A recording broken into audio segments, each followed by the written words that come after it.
Welcome, Veritas family. Thank you so much for joining us at Give and Take. I am Sherry Davis, and I am here with Dr. Don Forrester. Hello. Hello, Can you hear us? I can hear you. Okay, Yes. okay, good. Well, we're glad you're here today. Thank you for joining us. If you're watching live or in replay, be sure to tell us where you're watching from. We'd love to know that. Dr. Forrester is, of course, the founder and chancellor of Veritas Baptist College. So we are thrilled to have him here today to tell us a little bit more about himself and the origin of the college. We always have our guests share their Veritas origin story. And in this case, he will be sharing Veritas's origin story. So let's dive right in and go ahead and tell us a little bit about that, and we'll go ahead. Okay. Well, that is one of the most important parts of my life. I feel like one of the most consequential things that we've done in ministry is through Veritas, and we're so thankful for that opportunity. It actually, I had no intention of starting a college when I was early in my ministry. It was not a part of my original plan, but it was an outcome of my original plan. We wanted to come to a place that had a genuine need and to establish a church. And if the Lord was willing, that we would stay with that church, for a lifetime, and that we wanted to establish a church that was going to establish other churches within the area and then around the world. We wanted to take the Great Commission seriously. And so in doing that, as our church began to grow and as other churches, were established from our church in the area, and then we all were needing help. We needed workers. We needed, people that were trained. And of course, the temptation is to send your people that are surrendering to ministry, to send them off to school. But in our situation, since we had needs in our own church and we also wanted to plant churches in the area, then it seemed counterproductive because seldom do they come back, to the local church. And so as we began to have men and women that were interested in ministry, then three of us, Pastor Creed in Stafford, that had started just 2 or 3 years after us, and Tom McGee out in Bowling Green, Virginia. All three of us, our churches were young. Ours, they were mission projects of our church, and we were talking about this and said, what we needed to do was just to start a Bible Institute where we could train our own people, for Sunday school teachers, youth workers, whatever we needed within our ministries. And we all committed to give one evening a week to teach two classes. And so we got started. We did this in 1984, and it was very successful. It really helped our churches because we had people now that were learning, becoming enthusiastic about the ministry, plugging in to various spots, surrendering to help us in starting churches. And so when we finished with the first 3-year cycle, it was a graduate of theology diploma program. And when we finished the third one, the third year, then we started over and went through it again. And by this time, we began to have those that were interested from other churches, who wanted to train their own people and start their own mission projects and so forth. And so we reorganized as Virginia Baptist College as a 4-year degree granting program, and then VBC, and then ultimately Veritas, came from that. And of course, our project, the point was to train the people in our ministry to do the work of the ministry. We don't believe that the pastor, is the only full-time worker. Everybody's full-time for the Lord. Mm-hmm. And as they train, then they can move into various positions. And then from those, God's going to call some to go into the pastorate or go to the mission field or some other area of ministry. But that's really how we got started. And of course, today we have hundreds of students and through TMI, our Truth Ministry Matters, we have probably thousands Right, of right. students around the world that are taking our classes in cooperation with Mission Works.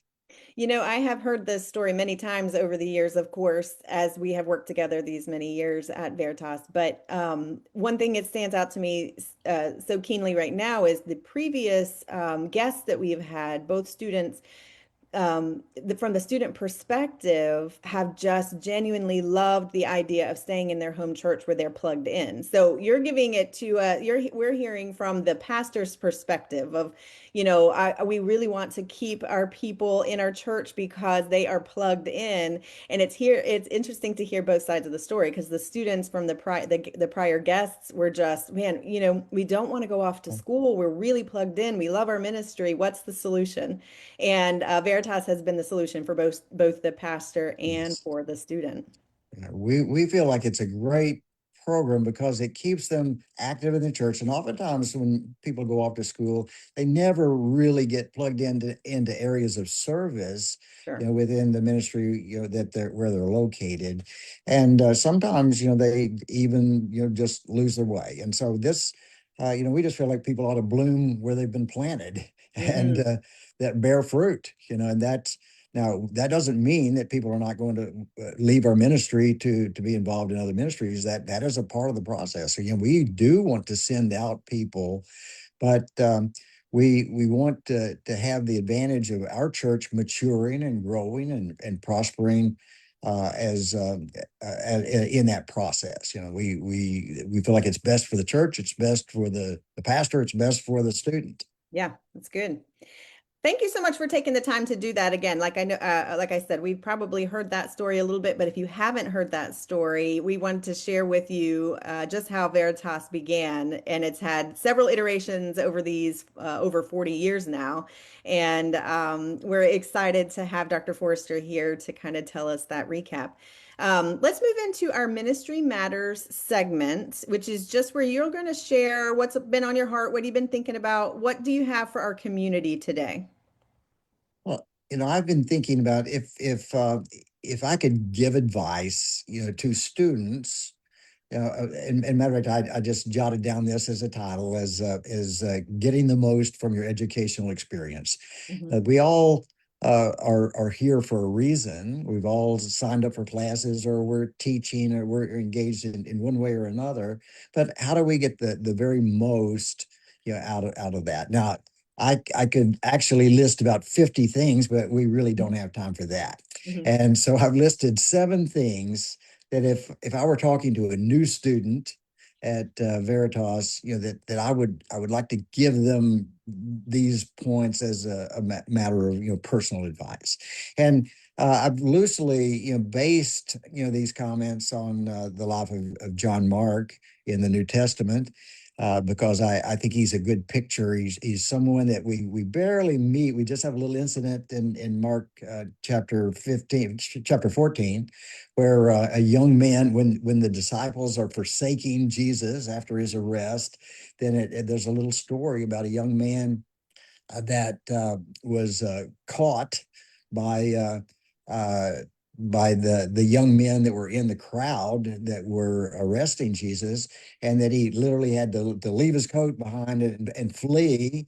Uh, and but he's not mentioned. We don't know who he is, but we suspect that is our first introduction to Mark. Hmm. Probably as a teenager. He's not one of the disciples. He's one of the followers.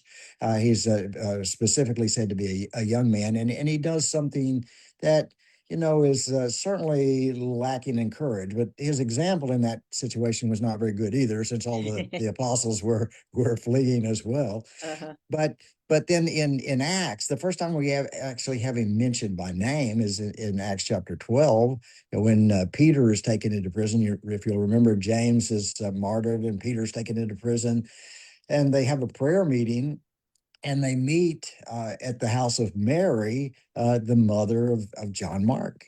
And so we know very little about Mark, but we know his mother's name, and we know his uncle. His uncle was Barnabas. Hmm. And that when Barnabas, when he and Paul had come up to bring a love offering up to the people in Jerusalem that were suffering during this time of persecution, and when they returned from Jerusalem in Acts chapter 12, they brought John Mark with them. Now, sometimes he's referred to as Mark, sometimes he's referred to as John, sometimes he's referred to as John Mark, and sometimes Marcus. So Hmm. we have to kind of put those together, but it's all the same person. So he comes to Antioch with Barnabas and Paul, and then from there, uh, he attends them. He goes with them. Now he's not mentioned as being ordained to go with them for the mission journey, the first mission journey in Acts chapter 13, but in verse 5 of chapter 13, it tells us that they had John as their minister.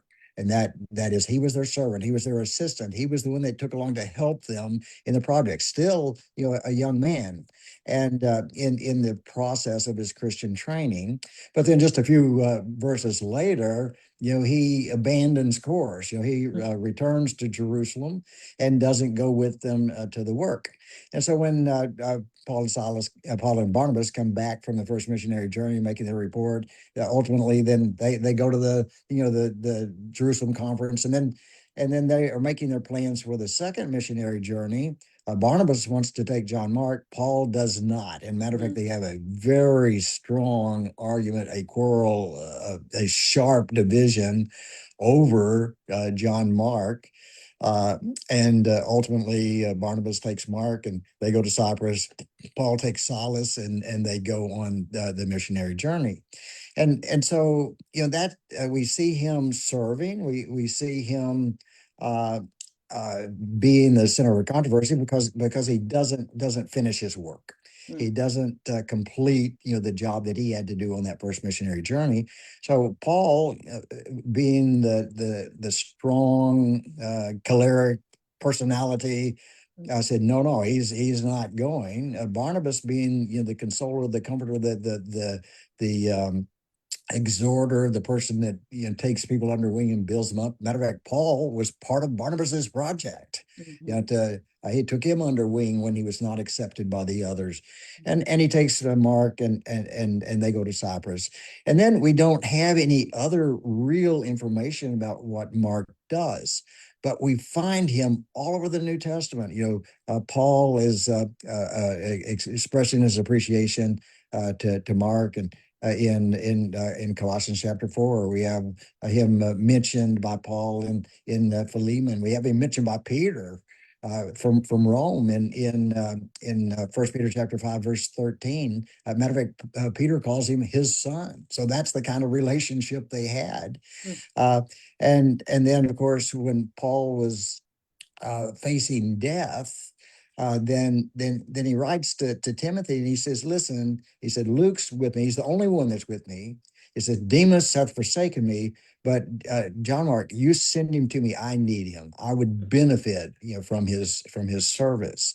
And so we have this complete reversal Hmm. of this awkward young man that gets into a mess in Mark chapter 15, to the one that's brought down with Paul and Barnabas to Antioch, and then is allowed to accompany them, but fails in the project and becomes the source of controversy. And then we find him everywhere, in Paul's ministry, this city, that city. We have him Philemon, we have him in Colossians, we have him in uh, associated with Peter's ministry. And then in Paul's final hours, he's the one that he asked for. Wow. So, it's quite a story. And all of us are on a journey.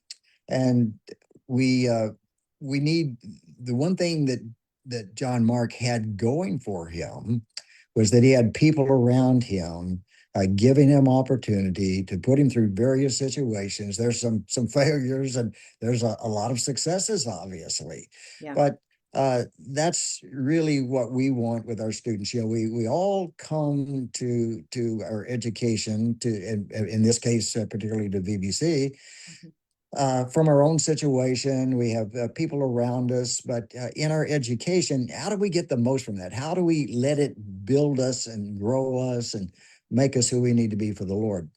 And so, seven quick things I would say is one is do the work. You know that Yeah. what was Mark's problem? He didn't finish. You Mm. know that he fled in Mark 15, and then he leaves the work in Acts chapter 13. And so for students, the first thing, if you want the most out of your education, do the assignments. Yeah. Start the course, finish the course. Yeah, Uh, it seems simple to say, and it is simple to say. It's complex to finish to do, but it is well, the most basic foundational principle. Yeah. right. And then, do every assignment and do it, conscientiously. In other words, don't just slaughter through it. And what, as a teacher, one of the things that has always irritated me is the student that finds the thing, okay, if I can still make the passing grade if I don't do this assignment. And maybe Yeah. it's a major assignment, maybe it's 20% of the grade, but they think, well, I can make it 80, I can get in the 70s, I can get Yeah. that C. But we need to do every assignment. It has a purpose. We need to do the reading, do the discussion board, do it thoughtfully. Don't do it in a haphazard way. You're there for a reason. Don't take the course and then not get from that course, what you need to get. Right. Before you move on to number two, Dave Anderson is watching from Cities, Minnesota, and Leo in Romania says, so lovely to see and hear you, Dr. Forrester. God bless you guys. We're glad to have you with us. So, so number two is take advice when it's offered. Mm. That listen to what people have to say, and that goes for everyone. Now we love the compliments. Yeah. We love for people to praise us, and sometimes we even bask in false praise. Mhm, mhm, People that are just being nice to us, mhm. when actually we maybe haven't earned that pat on the back. But uh, John Mark, was surrounded by capable people that worked in various areas of ministry that were known for various gifts and strengths. Paul and Barnabas, Peter, that what a great team, to learn from. Mhm, And of course, Barnabas was his uncle. We have all kinds of relationships in our lives, mhm. and we have the same within ministry. That we have lots of different people that are helping us, and God uh, speaks to us in our own ways. He does so in our devotional life directly through our Bible reading, through prayer, through the prompting of the Spirit. But many times it's going to be through the people in our lives. And they're going to teach us some lessons that we need to know. And they may not even know that they're doing that. Mhm. Uh, but all through life, we're going to have the benefit of that private instruction from people that really matter. And some is going to be provoked by uh, uh, our own questions, and sometimes it's going to be on the part of the advice giver. They're going to see something in us that they want to comment on, and it may be something that's good, a gift, a talent, an ability, a certain capacity that in which we could be used of the Lord.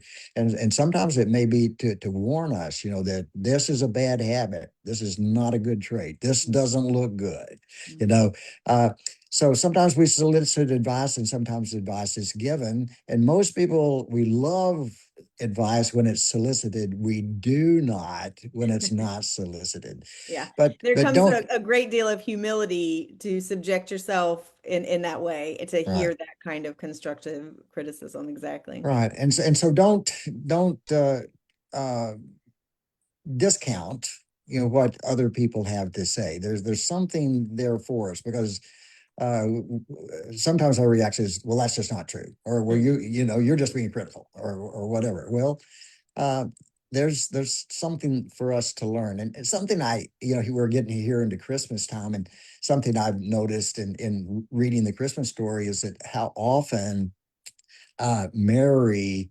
ponders something in her heart. Mhm. She takes this little bit of information or something that she has observed, as something that's happened, and she takes that into her heart, and she doesn't know exactly what to do with that at the time, I know in my own life that several key individuals, they didn't know they were key, and I didn't know they were key. Mhm. You know, that people that gave me advice that they would never remember if I should bring it to them. Most of them are gone anyway, but but they, you know, I had a teacher, I had a missionary, and a pastor who all gave me advice that turned out to be critical, but at the time I didn't see it fitting in. I'd felt called to be a pastor.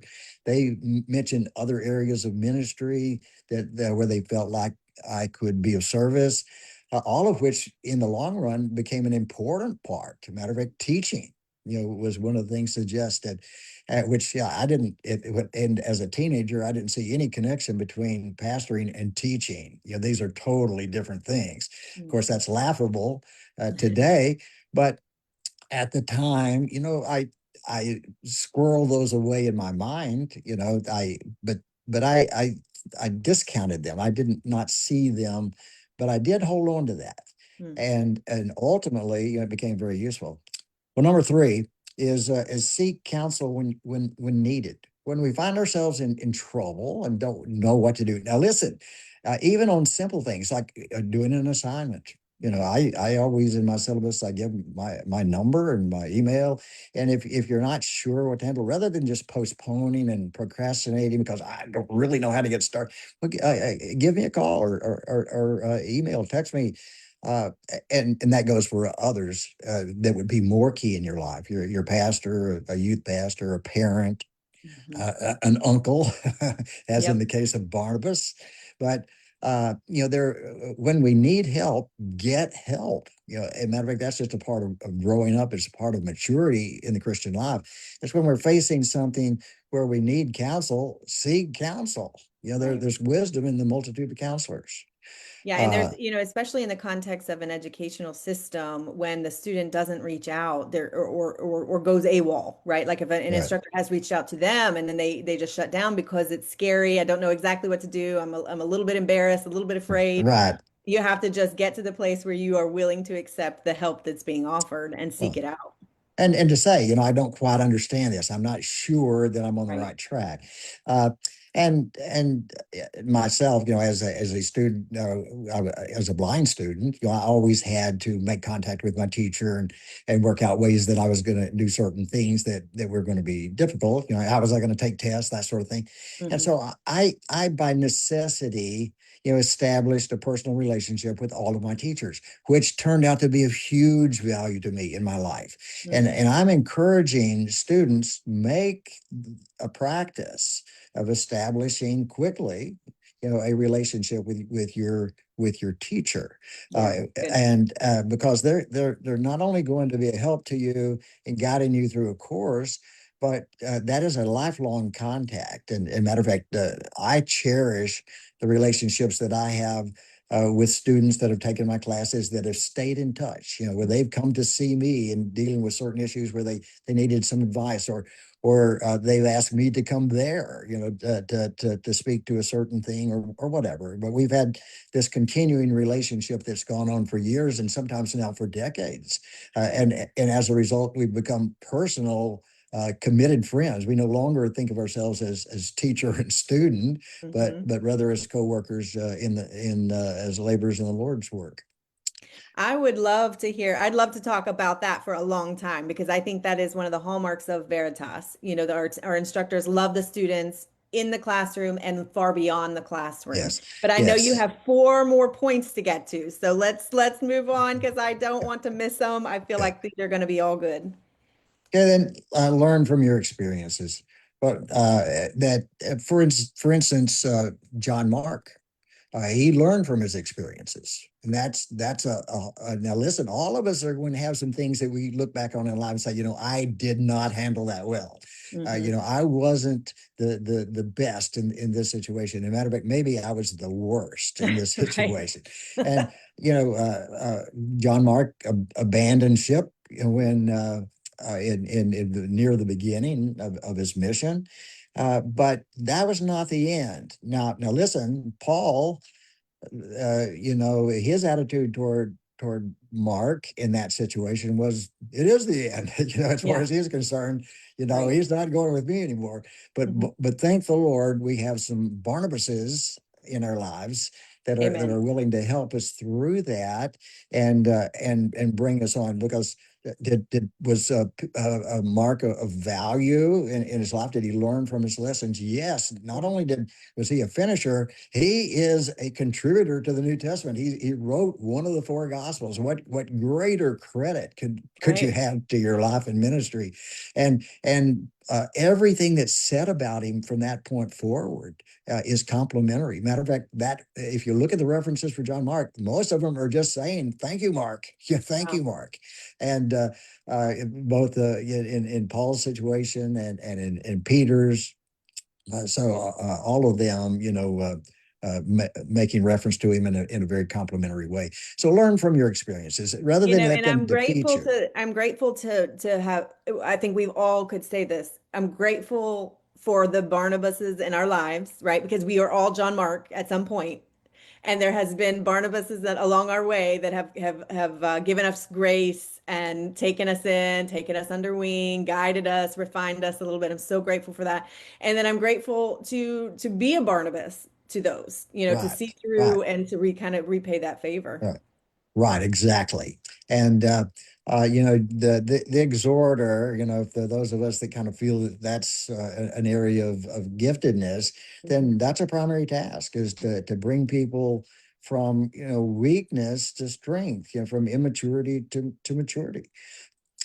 Number five is develop strong relationships, and I'm talking about friends, family, spouse. Learn to invest yourself in people and to let them invest themselves in you. That there's the scripture says faithful are the wounds of a friend. It may be painful sometimes, but a friend sticketh closer than a brother.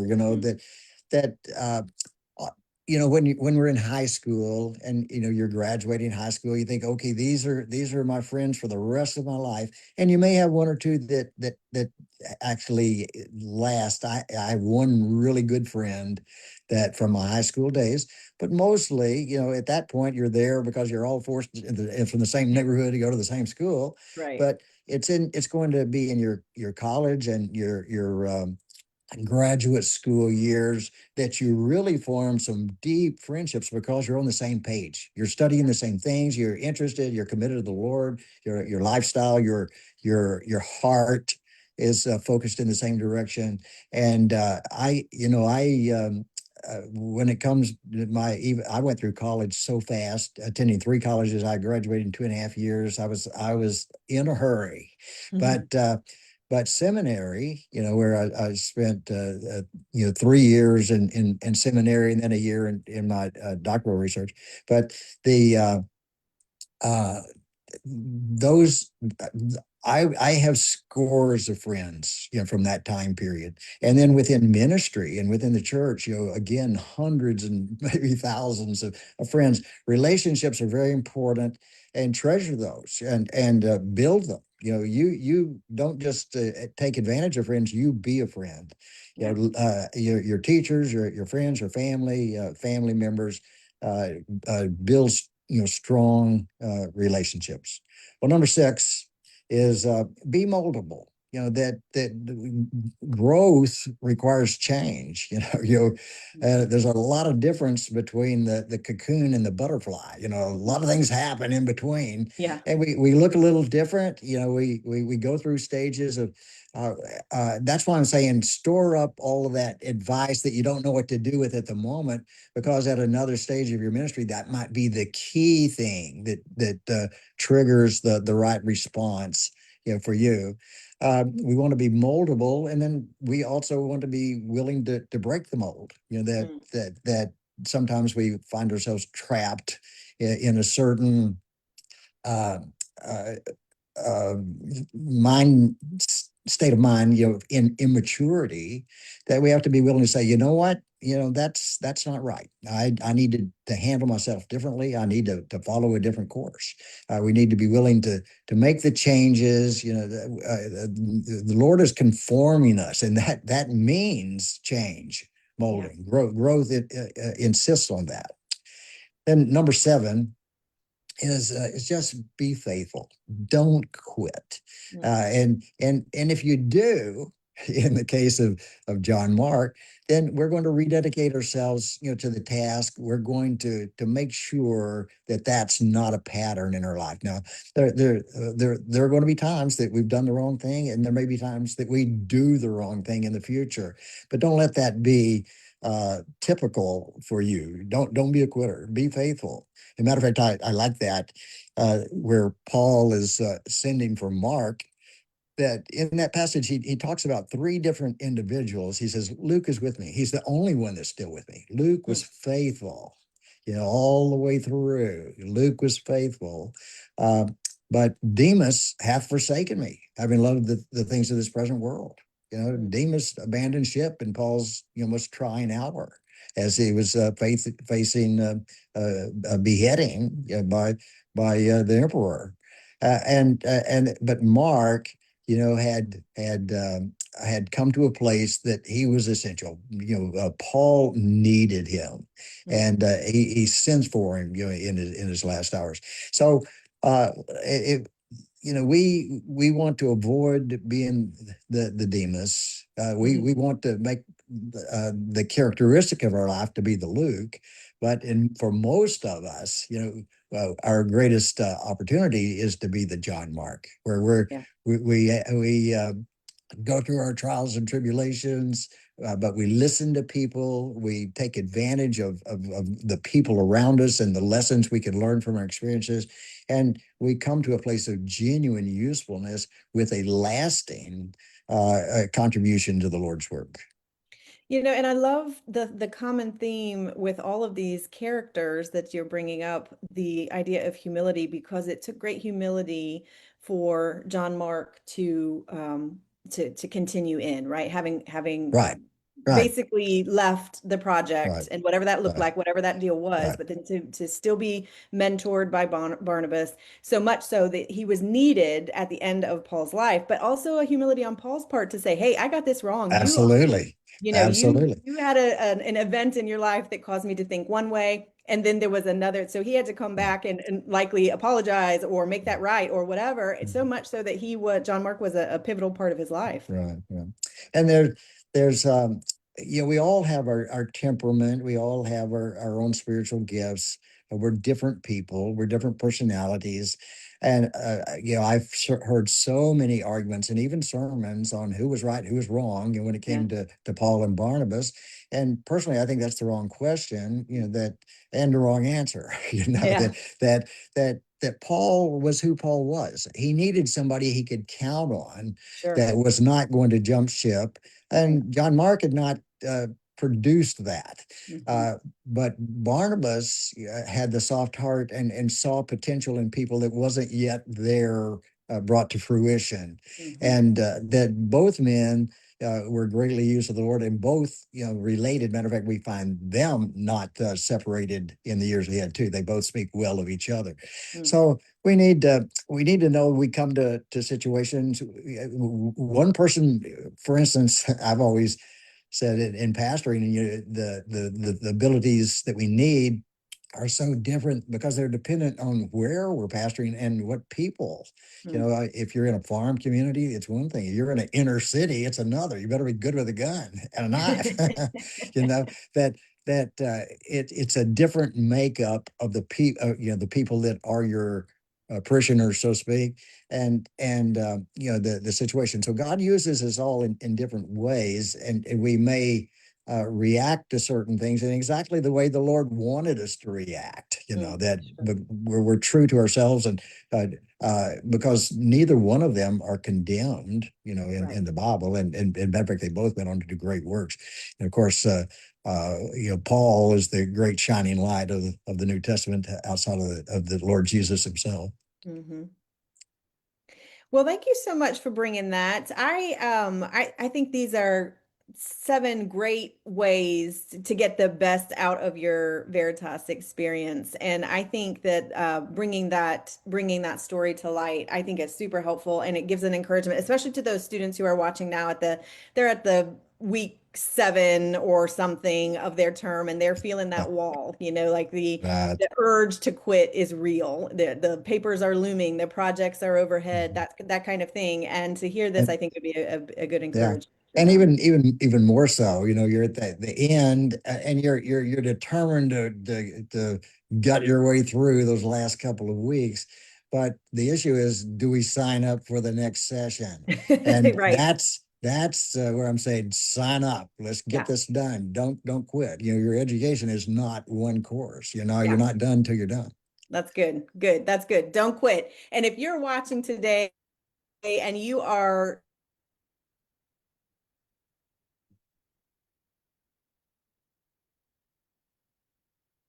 we at Veritas, if he's called you to a project or to a future ministry, we would love to encourage you on your academic journey. We're here to help. We count it a great privilege on the team, as well as the faculty and any of the instructors that you might have in classes. Like Dr. Forster was talking about, they genuinely enjoy helping the students through their academic journey while they're in classes and into their ministry well after.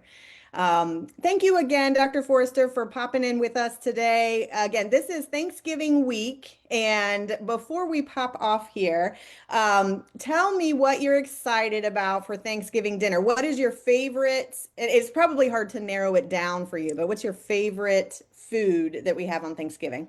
Well, I love turkey and dressing, and Okay. it's not served nearly often enough. And Thanksgiving, you always get that. But the essential side dish is fruit salad. You got to have, Okay. and I think your mom's providing fruit salad for our big Thanksgiving dinner. We're As per usual, yes.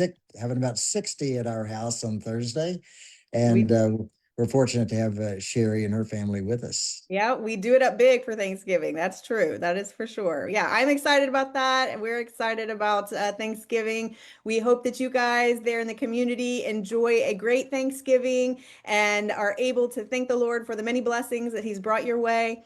Thank you for watching. Be sure to reach out to us if you have any questions. We would love to answer them. And Dr. Forrester, thanks so much for joining us today. I enjoyed it. God bless you. All right, everyone, we will see you next Monday at noon.